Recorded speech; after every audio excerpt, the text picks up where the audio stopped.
సినీ నటుడు అల్లు అర్జున్ నాంపల్లి కోర్టుకు చేరుకున్నారు. కోర్టులో బెయిల్ పూచీకత్తు సమర్పించనున్నారు. జడ్జికి పూచీకత్తు పత్రాలు అందించనున్నారు. సంధ్యా థియేటర్ వద్ద తొక్కిసలాట కేసులో అల్లు అర్జున్ కు నాంపల్లి కోర్టు షరతులతో కూడిన బెయిల్ నిన్న మంజూరు చేసింది. 50,000 చొప్పున 2 పూచీకత్తులు సమర్పించాలని ఆదేశించింది. సాక్షులను ప్రభావితం చేయొద్దని, కేసును ప్రభావితం చేసేలా వ్యాఖ్యలు చేయొద్దని స్పష్టం చేసింది.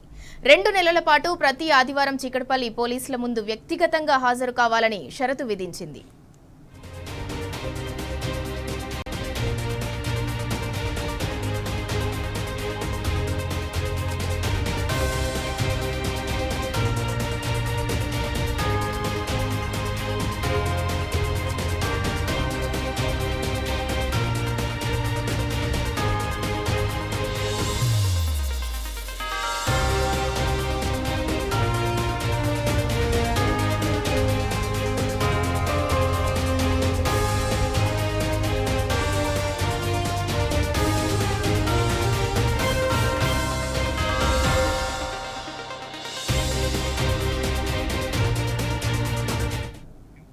సినీ నటుడు అల్లు అర్జున్ నాంపల్లి కోర్టుకు చేరుకున్నారు. కోర్టులో బెయిల్ పూచీకత్తు సమర్పించనున్నారు. జడ్జికి పూచీకత్తు పత్రాలు అందించనున్నారు. అల్లు అర్జున్ సంధ్యా థియేటర్ వద్ద తొక్కిసలాట కేసులో అల్లు అర్జున్ కు నాంపల్లి కోర్టు షరతులతో కూడిన బెయిల్ నిన్న మంజూరు చేసింది.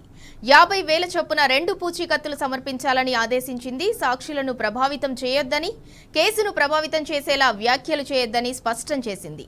2 నెలల పాటు ప్రతి ఆదివారం చికటపల్లి పోలీసుల ముందు వ్యక్తిగతంగా హాజరు కావాలని షరతు విధించింది.